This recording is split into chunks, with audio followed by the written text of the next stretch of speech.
Hello, my name is Ketrira. Welcome to Climate Dialogues, where we speak to climate leaders on the key insights and decisions made in the Africa Climate Summit 2023. Mr. Paul Muthaura, CEO of Africa Carbon Markets Initiative. Welcome to the show. Thank you, Kate. Pleasure. I don't think I've given you enough of an introduction. I want to know who Paul Muthaura is, and we all do want to know who Paul Muthaura is. Paul Muthaura is a bit of a mixed bag. Long time in securities regulation. Ran the capital markets in Kenya for 8 years, but in regulation for about 15. Then moved into the insurance sector, one of the leading regional insurance groups, and then moved into consultancy and ultimately into this carbon market space. Yes. Which is complex, but a real pleasure. Wow. And I'm glad you understand the carbon market industry. Is it an industry really, or the initiative very well? And it's fitting for you to tell us what are some of the key insights that you understood after going to and participating in the Africa Climate Summit 2023?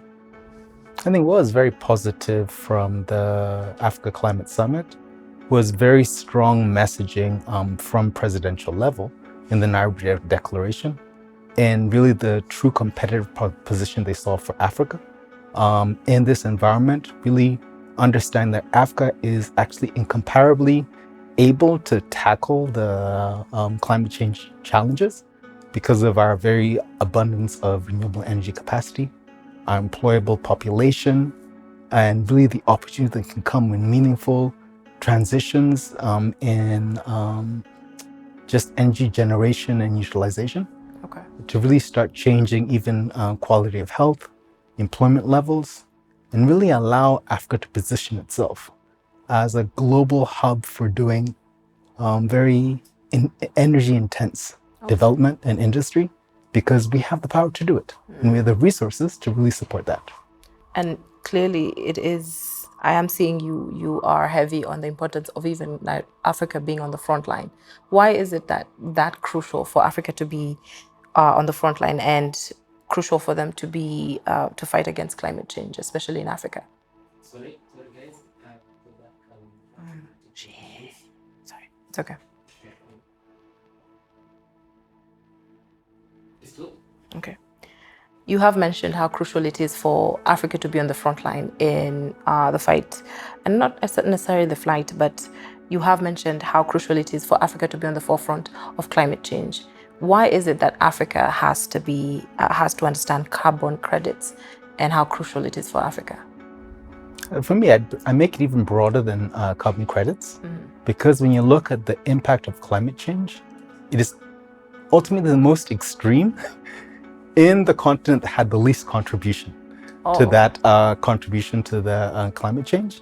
And really, it really calls for us to be very proactive in making sure we're building climate resilience.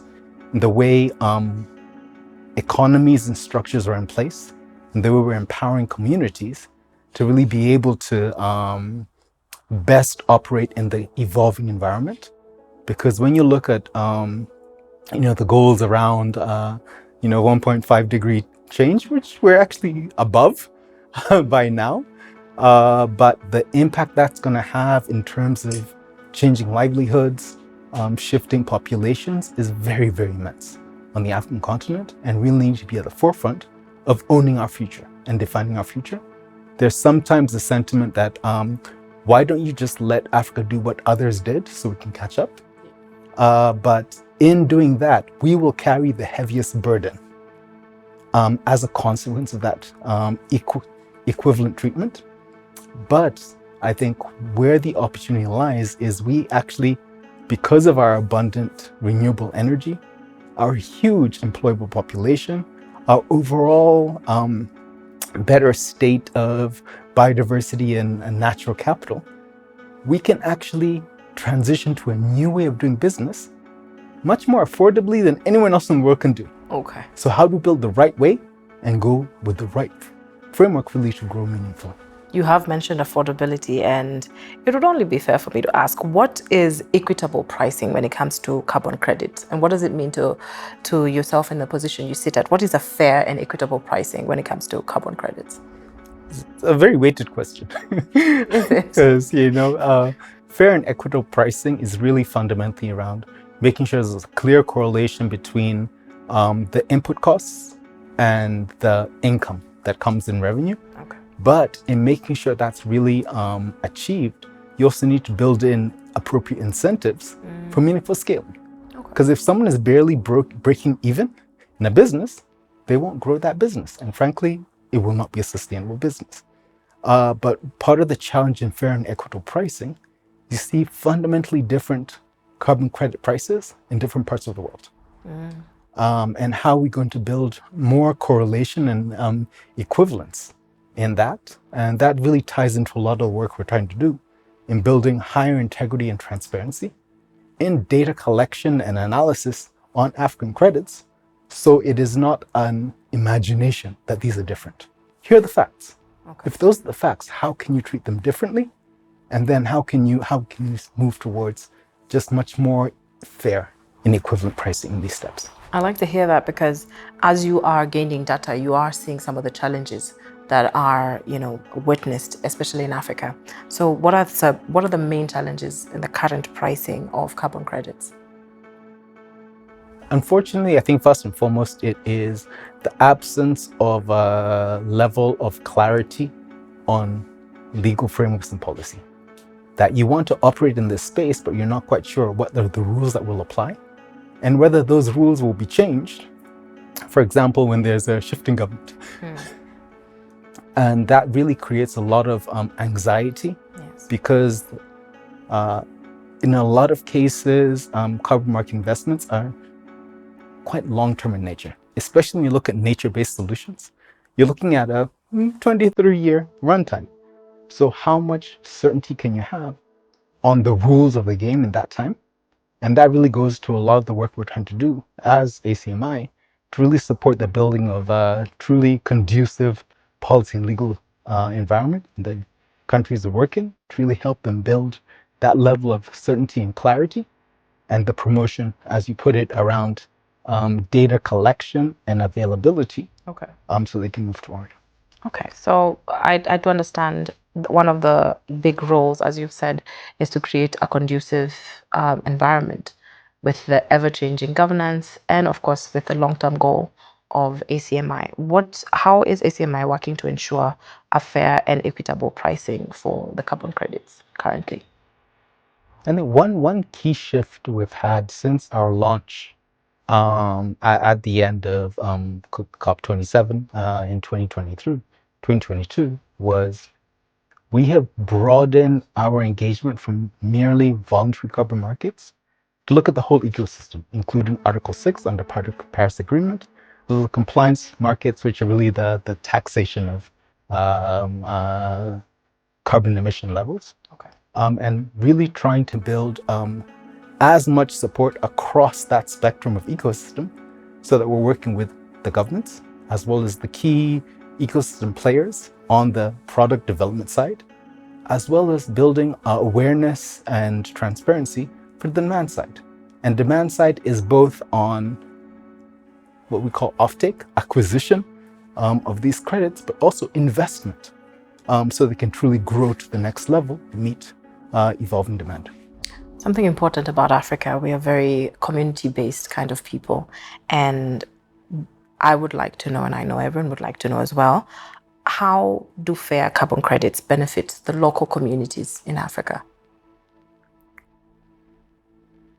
I think, and that goes back to the point of what is truly fair and equitable. Okay. Because fair and equitable is a function of the extent to which there's transparency in the allocation of revenues to where the work was done. Yes. Where you have, for example, a foreign project developer coming in, advocating for the very extensive land use for carbon credit generation, without clear acknowledgement of what role the communities played in that land allocation and the revenues that will come from that land use, you then start having a bit of disconnect.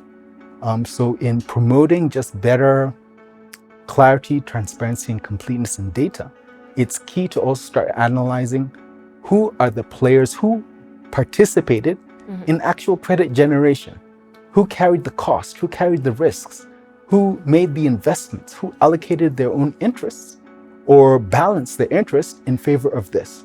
And then how do you make sure they also receive some level of equitable allocation of revenues? You have highlighted that there have been differences in pricing, especially either in change of governance or even position, either is it Africa or other continents. But of course, our insight is Africa now. So the question is really around global versus local impact. And how does fair pricing affect the global climate market goals compared to now the local environmental and economic goals? Another very loaded question. Because when you think about the idea of carbon credits as really an economic incentive for conduct, so the more you have to pay for a credit, the less you will reduce your emissions, so you don't need to buy the credits to offset your emission levels. But if your credits are very, very cheap, and it's actually cheaper to buy credits than change behavior, you then have a bit of a misallocation of interest. But same case, that where you have low price credits from the project developer side, your revenue for that project is not meeting its costs or is not highly profitable, so you don't have a real incentive to scale it. So you really need a clear balance between the demand side. They want to acquire credit at a commercial valuable number. But also on the supply side, it must also be commercially viable, so that you're receiving the money that allows you to keep growing, increasing, and allocating that revenue across the whole tier of stakeholder interests in that. So it's very complicated, but we most definitely are recognizing that the current pricing we're seeing in carbon credits for nature-based solutions are actually very, very low and almost non-commercially viable to really allow for the meaningful, continuous scaling and implementation of those projects. There are, of course, observations that you've had, and some of them are the market dynamics within the carbon markets. And what are some of the dynamics that are influencing how carbon credits are priced? You take that step back on the level of confidence and certainty in the rules of the game, legal framework issues. Okay. It is the quality and completeness of data, so they can truly understand whether you're buying what it says on the box.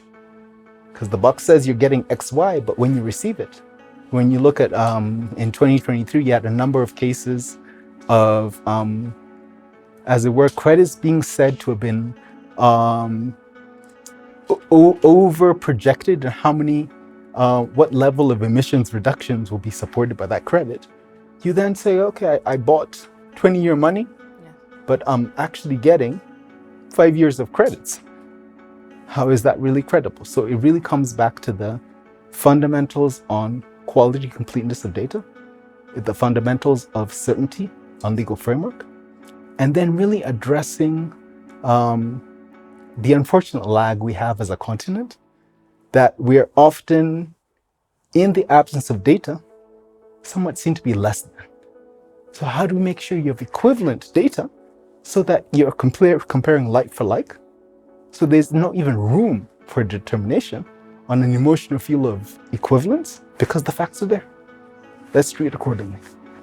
And I do understand, as we are reading the facts of the market as we speak, we have to give insight of the role of policy and regulations. And you did mention some of the challenges are the ever-changing governance. Especially in Kenya right now, it's the change of 5 years, a new government every time. What is the role? What role does policy and regulation play in achieving this? Especially, let's buckle down maybe in Kenya as we speak. What policies are there in place right now, and what regulations could be improved to, achieve a fair pricing for carbon credits? Now, speaking of Kenya, if anything, that's one area where we're actually leading the continent. And the speed we've taken in terms of putting in place a new and refined Climate Change Act putting in place appropriate regulations. So there's clarity on, what are the demand side implementations, the supply side, and then the long-term infrastructure issues around the registry and the like. So there's steps being taken to really put as much clarity in the law. Then it will come back to practices. Law has to be enforced, and people understanding the extent to which the law as written is the way it's being applied really then comes to a lot of the policy elements to make sure you have true administrative transparency and effective enforcement of those frameworks. But I think from Kenya's perspective, we are on the right path. But in a law in a book is only the starting point. You now need to get to the actual conduct and practices that live up to that. I think we're working across right now 5 other jurisdictions. You're in Kenya, Mozambique, Rwanda, Ghana, and Nigeria. And we're seeing slight differences in approach and appetite. But what you find is where government is giving very strong, committed messaging about what their intention is and how they're going to implement that. That then allows other parties to come to the table with more confidence. And as more and more African countries are joining in, we cannot turn a blind eye to the fact that technology and innovation play a big role in every structure and every system that runs in Africa. And I'd want to know as well, how can technological innovations contribute to a fair and equitable pricing for carbon credits? I think first and foremost, it's coming back to data quality. Okay. Because the minute you can start having digitally driven monitoring, reporting, and verification, the completeness of the underlying data being used become that much deeper. In the absence of DMRV, what they call it, you can have a situation where a less than a 10% of the project size is what data is being analyzed around. Yes.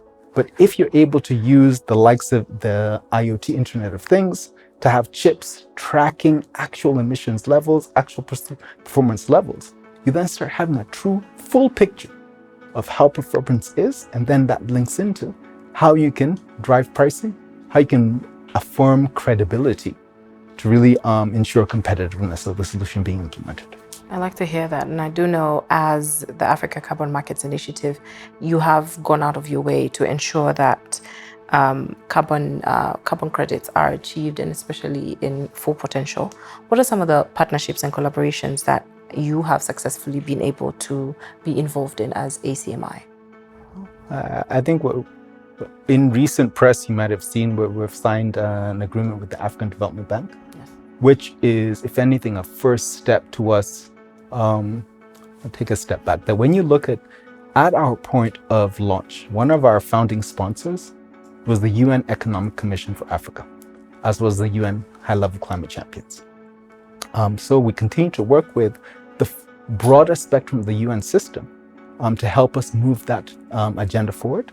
So we've been able to sign off agreements with the likes of UNDP, especially on the Article 6 Paris Agreement pillar of the carbon markets. They've run a lot of work across the continent. And we're seeing how we can internalize lessons learned on how we really apply and roll out a whole ecosystem solution jurisdictions. We've been able to sign, we're about to sign agreements with the likes of the Voluntary Carbon Integrity, the VCMI, Voluntary Carbon Markets Integrity Initiative, which look at the standards on the demand side. And we're also working on partnerships with now the supply side, with the ICVCM, sorry, there are too many abbreviations in this space, okay, who really look at the supply side standard, so that as Africa will really speak to the end-to-end integrity that's being implemented on the continent. We're also seeing an evolving partnership with the likes of the more abbreviations, the Glasgow Financial Alliance for Net Zero, GFANZ Africa, okay, who really bring together a lot of the financial institutions and the demand side pool that's sometimes a understatement that you're looking at. That's $135 trillion sit behind GFANs. Yes. So we're building a partnership with them to really look at how we can really catalyze effective allocation of those capital numbers to projects on the continent to really allow for long-term scaling and impact. I'm glad you, oh, sorry, you done? It's a long list. I think all we can say is we're very positive about the types of partnerships that are evolving. Yes. And I think one of the key evolutions we've had as ACMI is the clear recognition that the areas we can deliver the most impact and content are on 4 pillars. 1, advisory to government around building a conducive environment, working with project developers, really to promote greater awareness on the evolving integrity standards of what they need to supply, working with the demand side so they can really catalyze some level of transparency to developers that if you develop, we will buy, what we call an advanced market signal. So you know that there is capital out there looking to invest in you if you do the right thing. Yes. And then finally trying to address the narrative around the carbon market so we can build a deeper understanding of what's the value proposition of the carbon markets of the continent, and having much more positive messaging that carbon credits are just not neocolonialism, but actually an avenue to unlock value and allow for equitable allocation of revenue right down to community levels and really transform lives, improve health systems. But beyond those 4 pillars, we are conscious that we need to bring in the right pool of partners, because there are others who can do things, frankly, better than us, move them farther. So how do we allow for a clear allocation of where we will lead, where we will partner, and we will support others who are leading? So we have just released what we call the Africa Carbon Markets Status and Outlook Report during the African Development Bank meetings just last month, which really presents a very, we hope, a clear picture on where the market's right now, and then what needs to be done for us to really achieve the true potential. To use that instrument really to draw partners to the table, to say that this element or that element we want to be most associated with, we want to put support and capital behind it to make sure we're delivering impact for the continent. And I can imagine the report that you recently released could have predictions of what is expected and what is expected for the future of carbon credits in Africa and globally. Could you share some of the predictions you have moving forward? So when you look at projections, where aspiration is that by 2030, you're looking at about $6 billion in revenue generation and potential 30 million jobs created. But when you stretch it out to 2050, we're hoping with the right structures and environment, you're now looking at 150 million jobs created and closer to 300 billion in revenue generation opportunities. But that really calls for a very correlated and coordinated approach with a number of partners to really unlock the true value and opportunity on this continent. Part of that is really an evolution to where we can manage the sometimes race to the bottom issues on pricing. That a country wants to sell its credit, so it'll take at whatever price. How do we build some level of concurrence on what should be the value of an African credit, so that irrespective of where you go, an African credit is at this rate? Yes. So we're working with the likes of the Africa Union Commission, the UN Economic Commission for Africa, and AFDB to have, as it were, a tripartite coordination on standard setting and direction setting on how African credits will operate and how they will be put into the market. Thank you so much. What an insightful conversation we just had with CEO of Africa Carbon Markets Initiative, Mr. Paul Muthaura. It is important for Africa to be on the forefront in creating a more equitable market for carbon credits. Thank you for watching. This is Climate Dialogues. Stay tuned.